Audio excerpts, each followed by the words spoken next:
matar. Mira qué hijo de su mendiga madre. Después ofreció disculpa públicamente.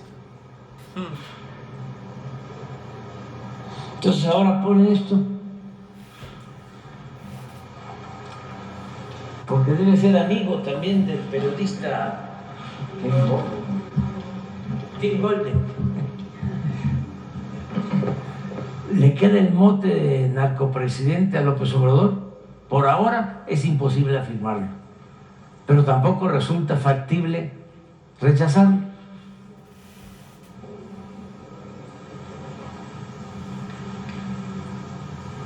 Narcopresidente. Pues decirle a Jorge de que ¡Suéltese! lo que estimo más importante en mi vida es mi honestidad y que tengo tranquila mi conciencia y no me voy a rendir mientras esté como dirigente, como servidor público. Voy a mantener mis ideales y mis principios en alto. Órale, y una corrupto. lección importante para los jóvenes es que para poder enfrentar a las mafias del poder se necesita Estar ser limpio. honesto Estar limpio, muy importante. y Estar tener limpio, autoridad ser honesto. moral. Eso es todo. Cuando se tiene honestidad, cuando se actúa con rectitud, cuando se es consecuente, al mismo tiempo se es libre. Y es un gran placer la libertad. Un orgullo. Es algo sublime. Es un gozo. Llega a ser hasta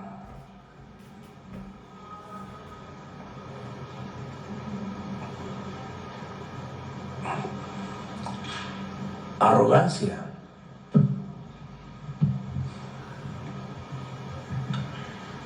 La arrogancia de sentirse libres. Pero eso tiene que ser cuando se actúa de manera consecuente,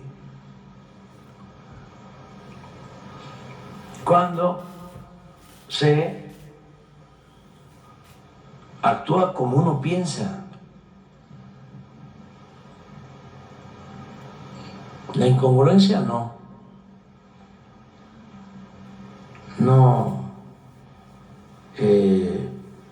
ayuda. Entonces, regresando a lo de la transparencia, no se puede que cualquier otro organismo se haga cargo de esta dependencia pantalla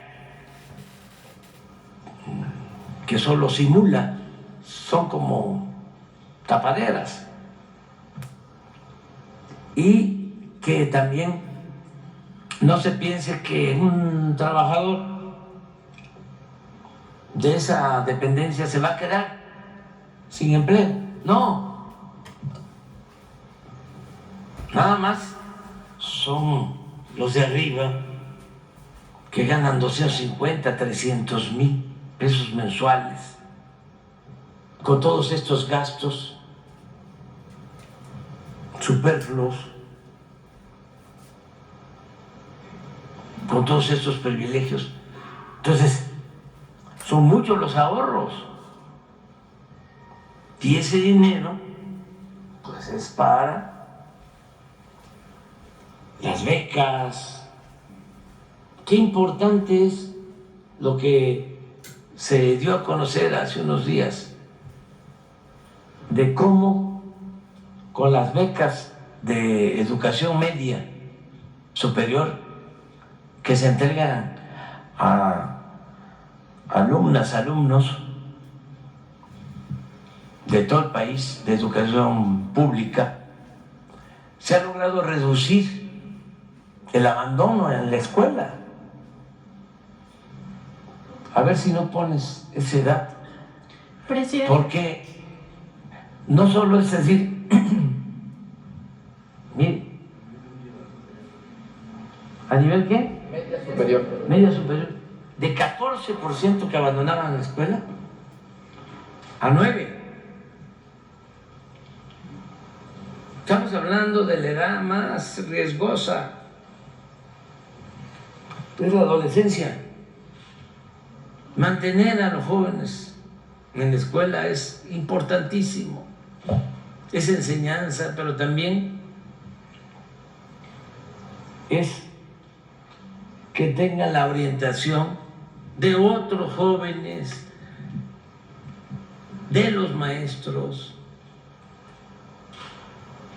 de sentirse como en sus casas. La escuela es la segunda casa, el segundo hogar. Pues, ¿por qué se logra esto? Porque se tiene una beca. ¿Y de dónde sale el presupuesto para estas becas? Pues de no permitir la corrupción, de no permitir gastos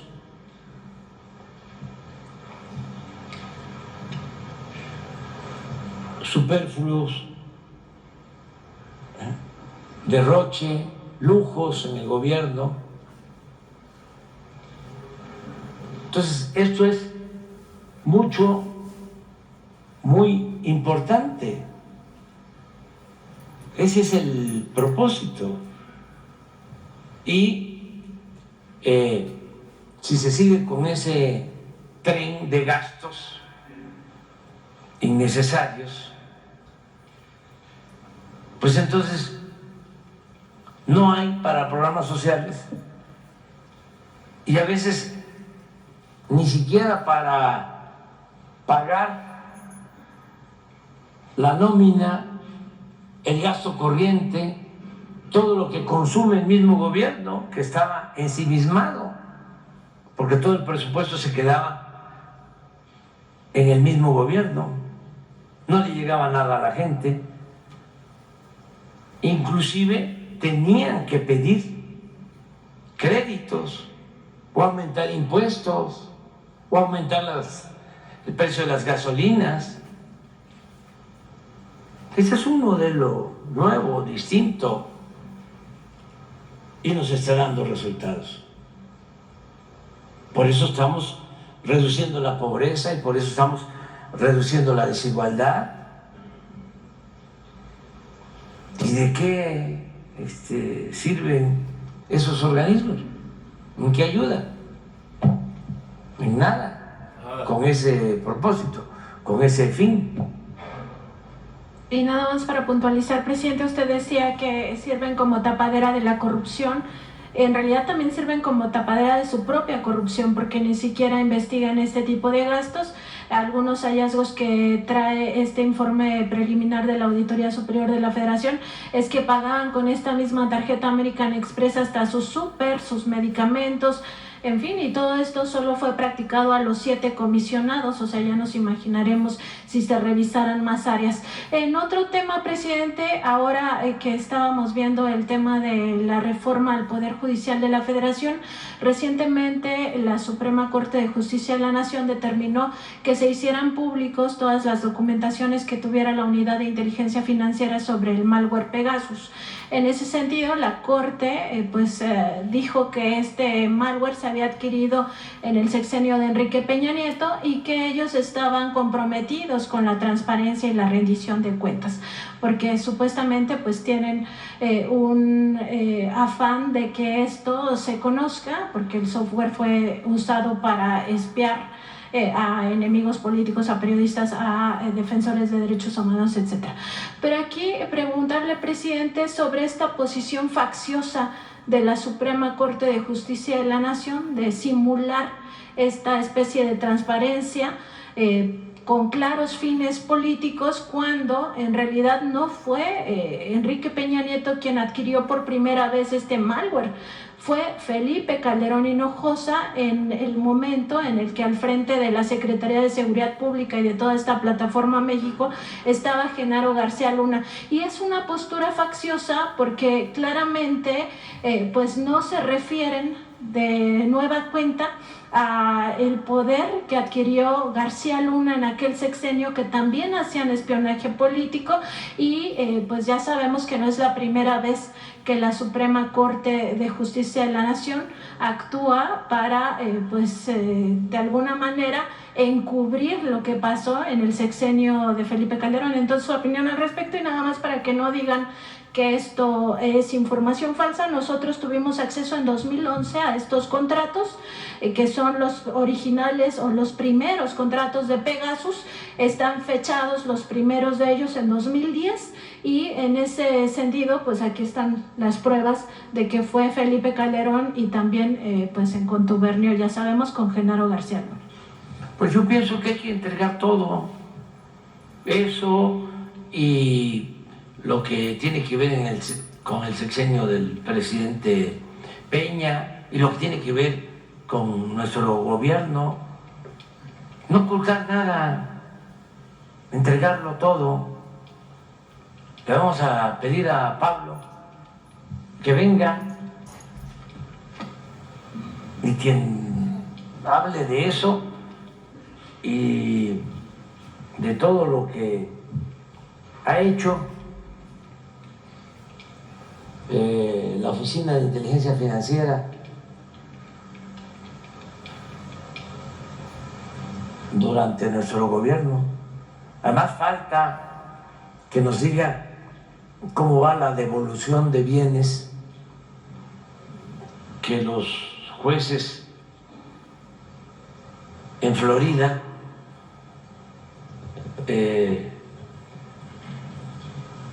le han entregado a México, al gobierno de México, que eran de García Luna. García Luna. Y hay bastante información.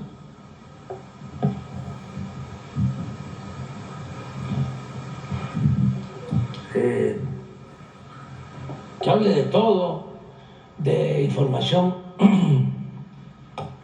de las cuentas,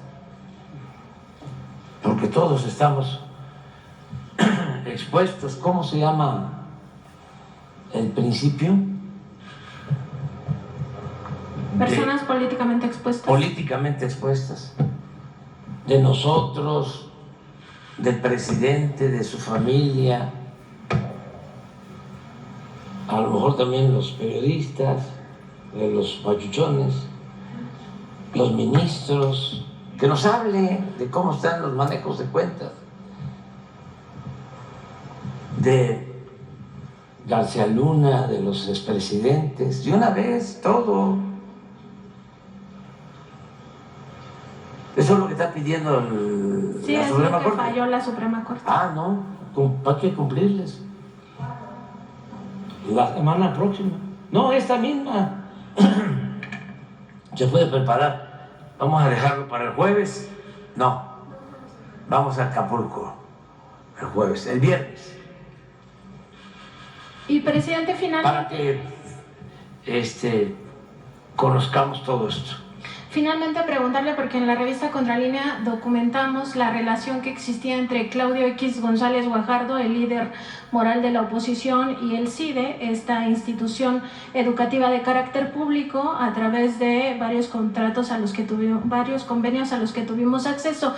En la época en la que Sergio López Ayllón estaba al frente del CIDE, pues se firmaron estos convenios. Tan solo decir que cuando se funda Mexicanos contra la Corrupción y la Impunidad, Sergio López Ayllón participa dentro del Consejo Consultivo Independiente de Mexicanos contra la Corrupción y la Impunidad.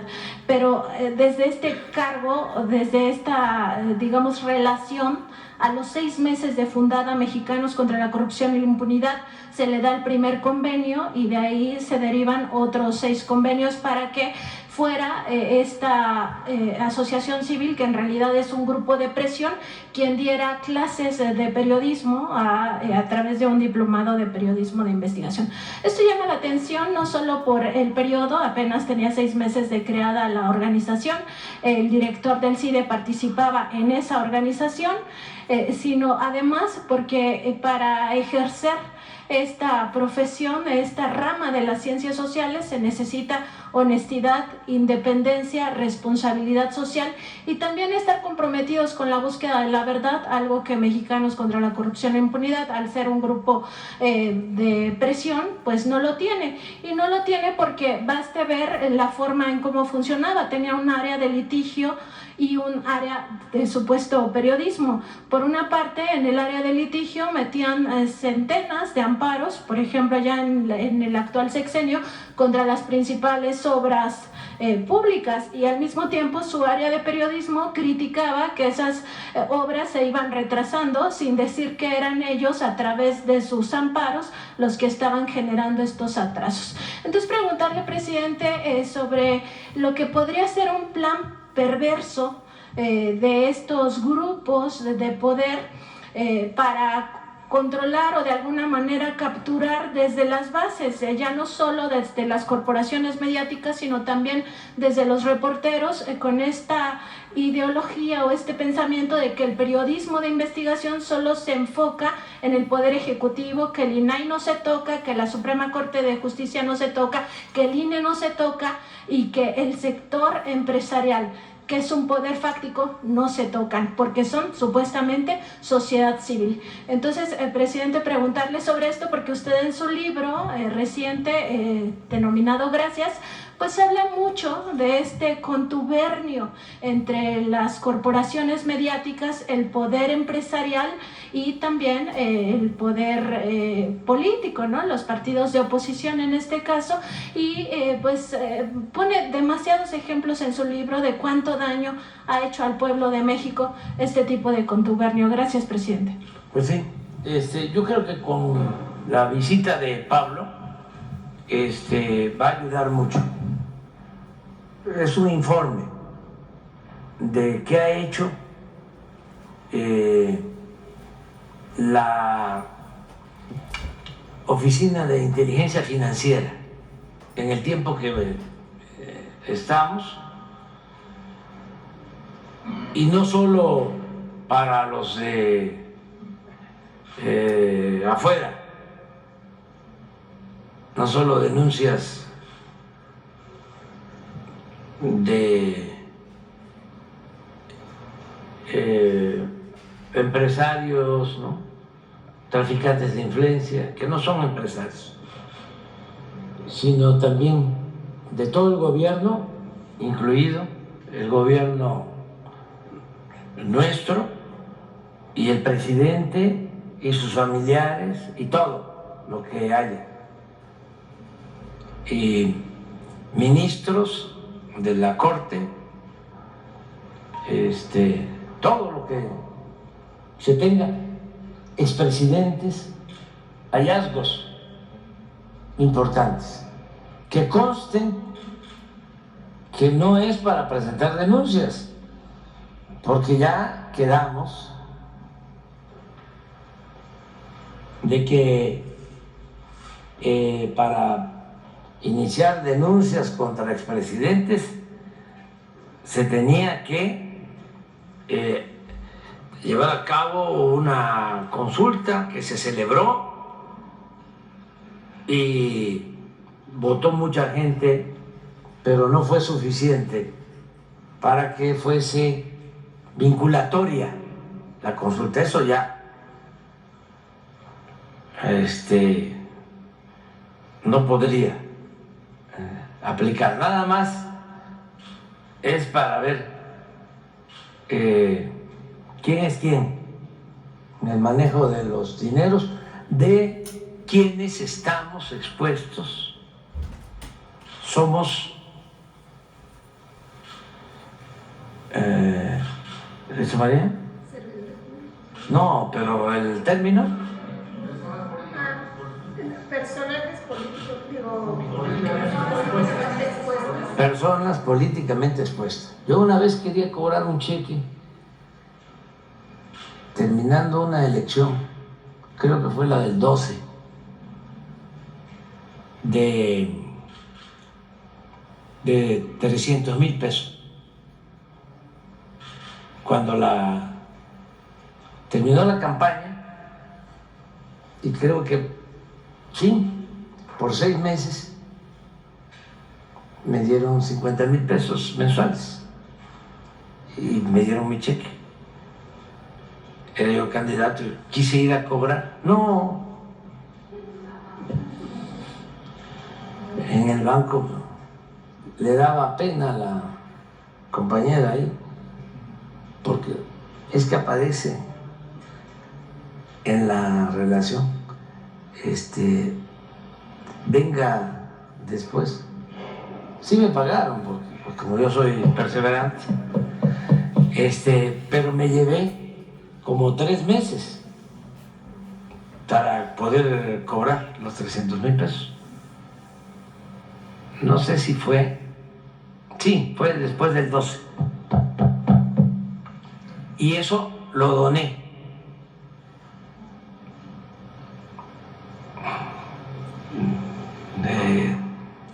En alguna situación difícil de la gente, lo doné. Pero para sacarlo me costó.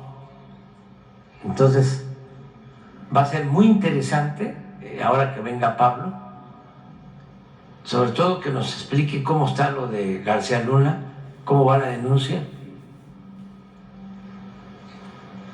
y si nos lo está pidiendo la Corte, pues lo tenemos que hacer. Y además hay que hacerlo, que haya transparencia. Tú sigues.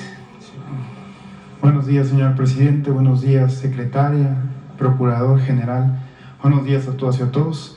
Diego Elías Cedillo, del Sistema Informativo de Tabasco, diario presente. Señor presidente, antes que otra cosa, quiero retomar precisamente que hoy es el aniversario 65 de Diario Presente en el estado de Tabasco. Lleva 65 años, valga la redundancia, imprimiéndose continuamente. En este tenor, presidente, quiero hacerle una pregunta 100% choca la realidad, aprovechando la presencia del general Águila. Este tema del Tren Maya, que es un tema que compete en totalidad al sureste mexicano. En primer lugar, señor presidente, quiero retomar que las carreteras para llegar al sureste mexicano, para llegar al sureste se tiene que pasar por Tabasco sí o sí. Entonces, precisamente, presidente, el día de la gira, cuando se inauguró el tramo de Campeche a Cancún, yo llegué a Tabasco y me doy cuenta que para subir del lado de Campeche, esta carretera, si no me equivoco, que es Atastas, se llama, que es solo de un carril, pues siempre he tenido este problema y es el único acceso para llegar a Campeche. Presidente, saber de principio si se tiene contemplado un plan por parte del gobierno federal para ampliar estas carreteras que conectan al sureste mexicano, y aprovechando el tema del Tren Maya y la presencia del general Águila, preguntarle puntualmente cuándo ya se va a estar completamente inaugurado el Tren Maya en totalidad. Y también, presidente, entiendo que el concepto del tren de pasajeros es, vamos a llamarlo, una externalidad positiva, derivado de toda la infraestructura que requiere el tren en general, de todo el circuito. Preguntarle al general cómo va el tema del transporte de carga, cuál es el beneficio que esto va a generar al sureste mexicano, porque también sabemos, por ejemplo, que Cancún tiende a ser muy caro precisamente por el transporte de mercancías, Mérida, etcétera, ¿no?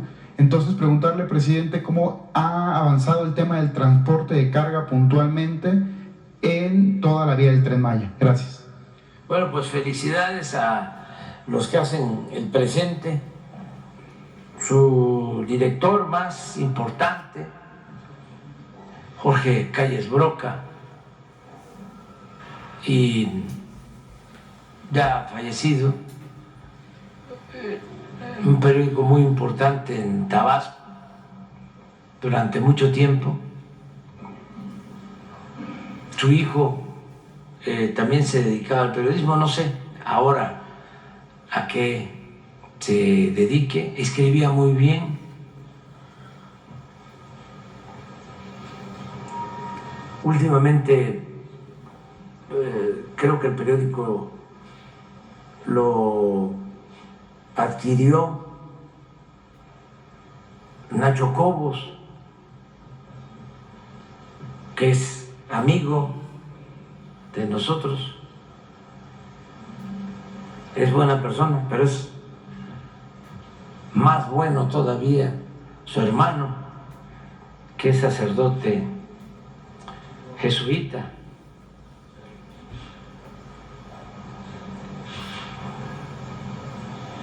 Y felicidades a todos los trabajadores.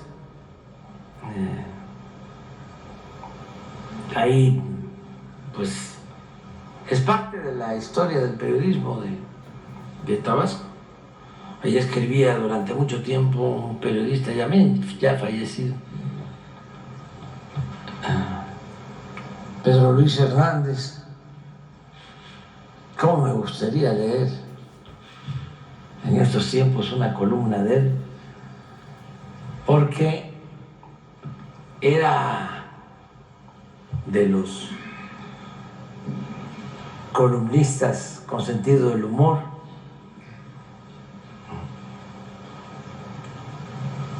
Y así otros, ¿no? En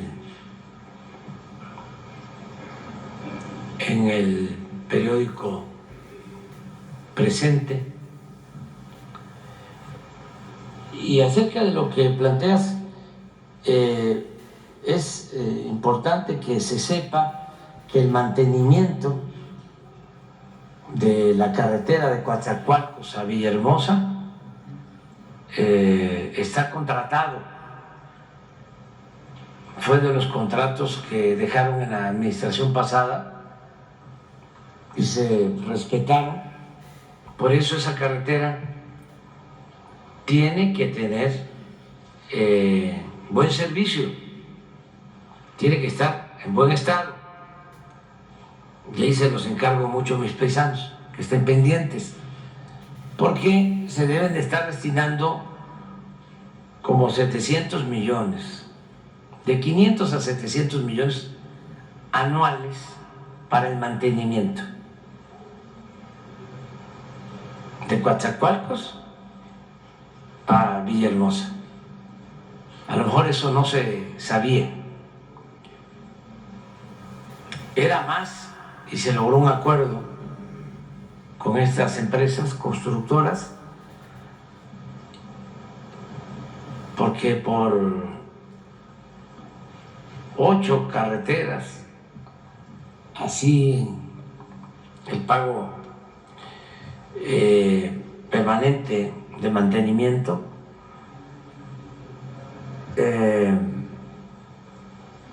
se tenían que destinar alrededor de 8 o 10 mil millones de pesos al año.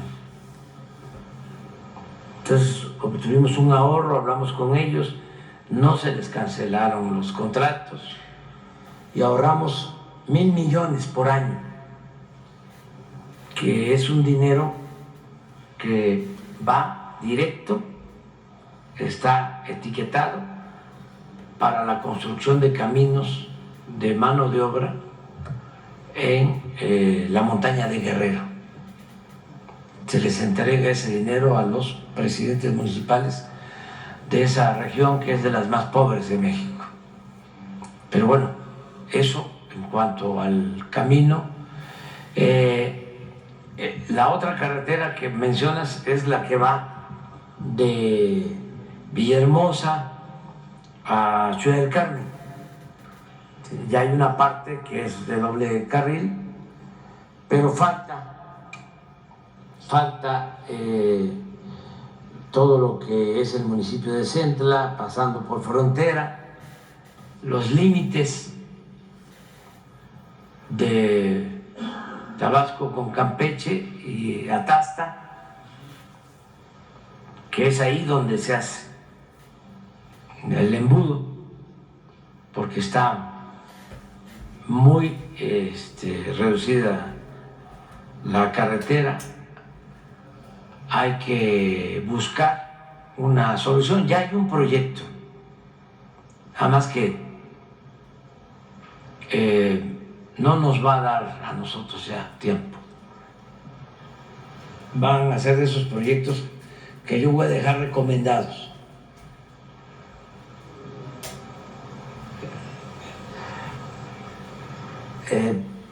Estoy seguro que me van a hacer caso, no en todo, pero en varias cosas que voy a dar a conocer, porque es mi obligación. Al terminar, puedo decir, nos faltó esto, porque no tuvimos tiempo.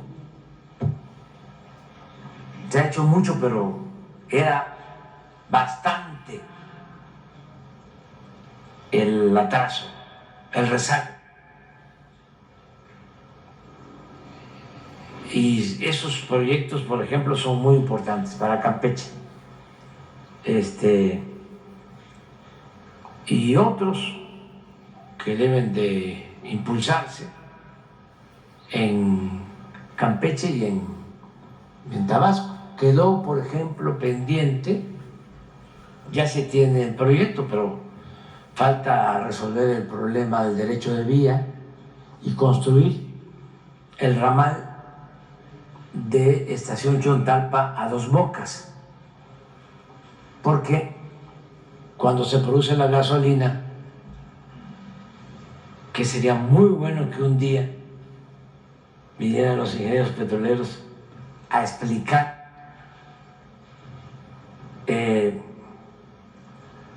cómo se produce la gasolina,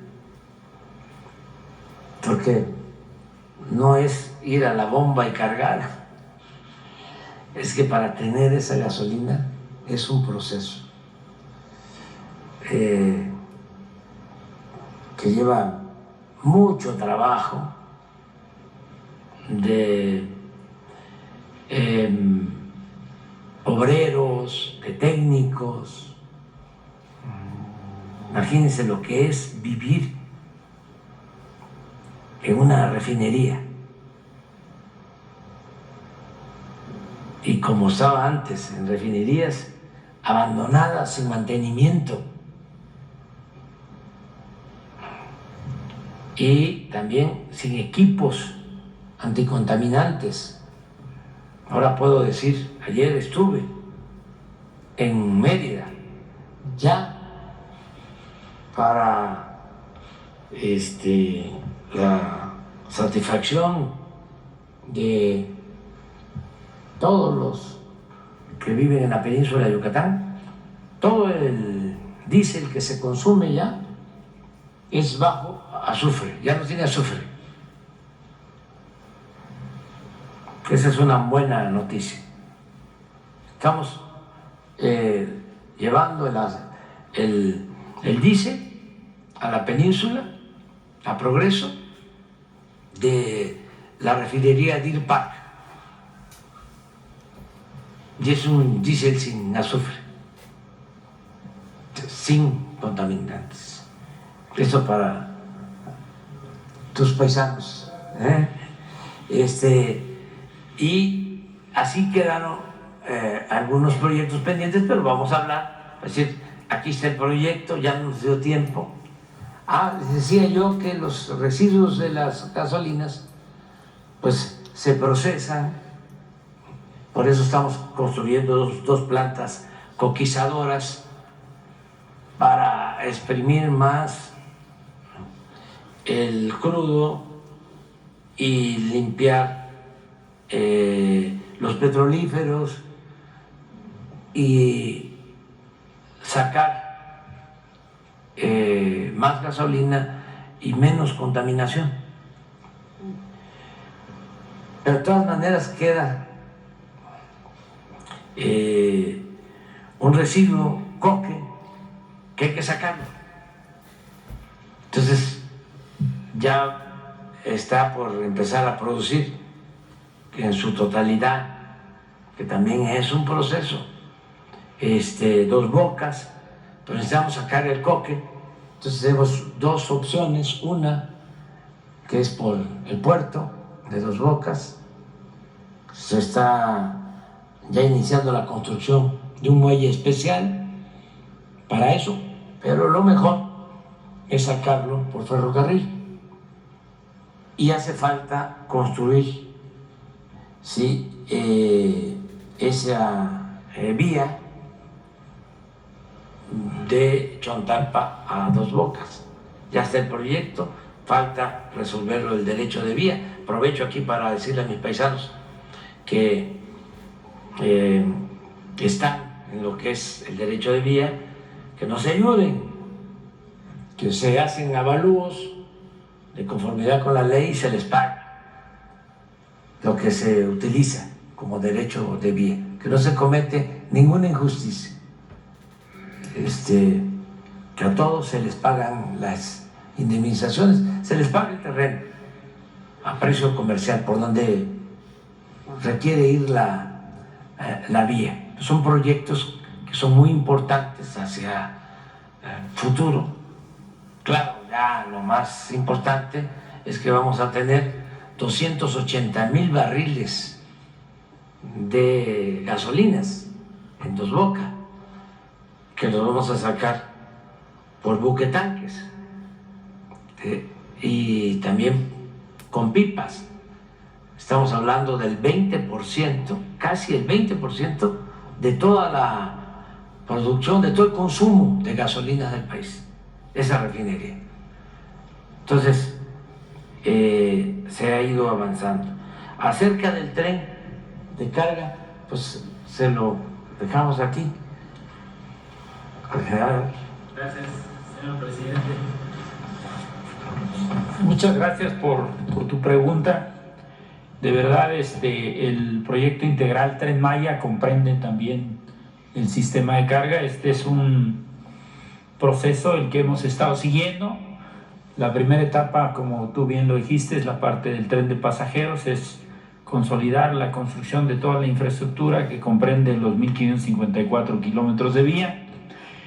El tren requiere necesariamente el establecimiento de una serie de instalaciones para el transporte de mercancías y sobre todo porque estratégicamente es importante conectar el corredor interoceánico del Istmo de Tehuantepec con el Tren Maya. El punto de conexión será Palenque, ese es el plan.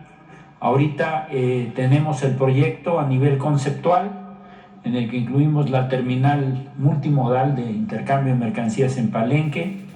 Se prevé la construcción también de un patio de operaciones ferroviarias en Escárcega, otro más logramos ahí con algunos de los ejidos, las problemáticas ahí en Campeche, y se logró en Pomuch. En Pomuch se logró obtener el predio para la construcción de ese patio de operaciones. En Pochilá, que es muy cercano a Mérida, se prevé la construcción también, o el propio proyecto, de un centro de operaciones ferroviarias donde tradicionalmente ya existía para la conexión hacia el norte, precisamente hacer un libramiento ferroviario y llegar a una terminal multimodal en Progreso que nos permita conectar el puerto de Progreso y de alguna manera podamos trasladar mercancías no solo hacia la exportación, sino también la importación al resto del país. Y si continuamos el circuito, tenemos un patio de operaciones ferroviarias también en Valladolid, que tradicionalmente ya existía cuando el FIT existía ese patio de operaciones que surtía a la Comisión Federal, a las cementeras. Y en Cancún, que lo mencionaste, definitivamente Cancún se abastece diariamente en productos perecederos, no tiene capacidad de mantener una reserva estratégica. El tren va a proporcionar esa posibilidad de tener una terminal también multimodal de carga ahí en Cancún. Ya está proyectada de esa manera Después de Cancún, en Tulum vamos a tener una conexión a través del aeropuerto internacional de Tulum, y bajamos a una terminal que también está proyectada a construirse en el ejido de Juan Sarabia, en el municipio de Otompe Blanco, en Chetumal. Esa es la otra terminal multimodal que pretende también conectar en un futuro hacia Centroamérica. Y finalmente el patio de operaciones ferroviarias en Espujil. Esos patios de operaciones intermedios que le llamamos tanto Espujil, Valladolid, Campeche, esos patios de operaciones pretenden garantizar la continuidad y sacar mercancías locales. Ese es apoyar el crecimiento económico local, y por supuesto Escárcega, que también es la puerta de entrada a la península. Conceptualmente el proyecto ya está terminado, está diseñado, será una segunda etapa importante del proyecto integral Tren Maya, como lo ha dicho el señor presidente de la República. Está proyectado que sea así. Además es importantísimo para alcanzar el punto de equilibrio y para lograr hacer rentable todo el proyecto integral.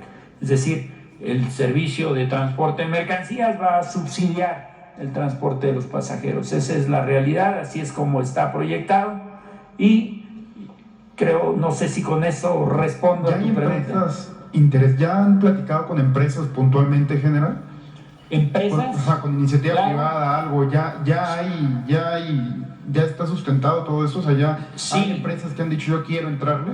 Sí, hay mucho interés. La verdad es que en el proceso de la planeación hemos tenido la oportunidad de conversar y de iniciar pláticas con empresas interesadas. Obviamente no es conveniente decir quiénes son, pero sí hay mucho interés de empresas que están hoy por hoy transportando sus mercancías a través de vehículos terrestres, a través de las carreteras, y que ven la oportunidad de transportar todas esas materias primas que abastecen sobre todo la Riviera Maya, o todo lo que entra y sale de Progreso, que definitivamente va a impactar en la economía, van a optimizar sus costos y le van a permitir de alguna manera mejorar sus resultados. Sí tenemos conversaciones y sí tenemos inclusive ya pues de alguna, no tratos, no puedo llamar tratos porque es hasta el momento en que se formaliza, pero sí tenemos mucho interés manifiesto de empresas que están definitivamente a favor de incorporarse a las terminales de transferencia o de transporte de mercancías. Gracias. Nada más para puntualizar, no sé si el presidente o usted me pudiera comentar, ¿cuándo ya queda inaugurado 100% todo el circuito del Tren Maya? Se hablaba que sería a finales de febrero, ahorita usted en la mañana especificó que se va a abrir desde Cancún hasta Playa del Carmen, si no me equivoco. Correcto, sí. Entonces faltaría el trámite de Playa del Carmen a Palenque. Conocer cuándo Escárcega, perdón. Conocer cuándo se tiene previsto ya que todo el circuito quede 100% concretado. Pues también esa pregunta es buena porque el presidente de la República lo ha dicho en muchas ocasiones. Nos gustaría poder ir inaugurando conforme vaya generándose o terminándose la infraestructura. Entramos en un periodo de veda que no podemos hacer eventos públicos. Por esa razón, el señor presidente de la República ha decidido que hasta junio, a finales del mes de junio, tengamos ya concluidos todos los sistemas ferroviarios, es decir, los 1.554 kilómetros de vía se tendrán para esa fecha. La conexión que estamos hablando, que tú estás mencionando, desde Playa del Carmen a Tulum, de Tulum a Chetumal, de Chetumal a Espujil y hasta Escárcega. Es decir, esa parte de infraestructura ferroviaria deberá quedar ya incorporada de manera gradual para finales del mes de junio, y que podamos definir una fecha para que se pueda inaugurar todo el circuito ferroviario. ¿Con eso respondo tu pregunta? Sí, muchas gracias. Muchísimas gracias. ¿Es cuánto, señor? Gracias, presidente. En un tema político 100%, usted mencionó hace unos días que su último evento público en la Plaza de la Constitución sería el Grito de la Independencia, la noche del 15 de septiembre. Saco esto a relucir porque se está haciendo un llamado a la gente a asistir el 1 de marzo al Zócalo.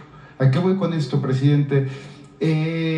Usted nos dio a conocer aquí también que el cuadro que va a poner en la Galería de los Presidentes iba a ser precisamente con el fondo del Zócalo lleno. Preguntarle cuál es el estatus de este cuadro, si ya se ha terminado, y también, si usted lo considera prudente, si nos podrá revelar quién va a ser el autor de dicha obra y cómo va el estatus del mismo. Gracias. Bueno, pues sí vamos a celebrar el día 15, es el grito. Ahí en mi libro hablo de eso, de cómo los mexicanos celebramos el grito, el inicio de la independencia, no la consumación. Y es interesante, ¿no? O sea, celebramos el inicio y no cuando se consuma la independencia 10 años después. Porque ¿quién inicia la independencia? ¿Quién da el grito? ¿Y por qué lucha? ¿Y quién consuma la independencia? ¿Quién entra aquí triunfante y se consuma la independencia? Pero ¿cómo piensa? Fíjense la sabiduría del pueblo de México, la sensibilidad del pueblo de México. Nos gusta más el que grita, el que inicia la independencia, que el que la consuma. Porque Hidalgo no solo busca la independencia, sino busca la justicia, la abolición de la esclavitud. Y Iturbide, que es el que consuma la independencia, pues venía del ejército realista y al final demostró que lo que le interesaba más era ponerse la diadema imperial.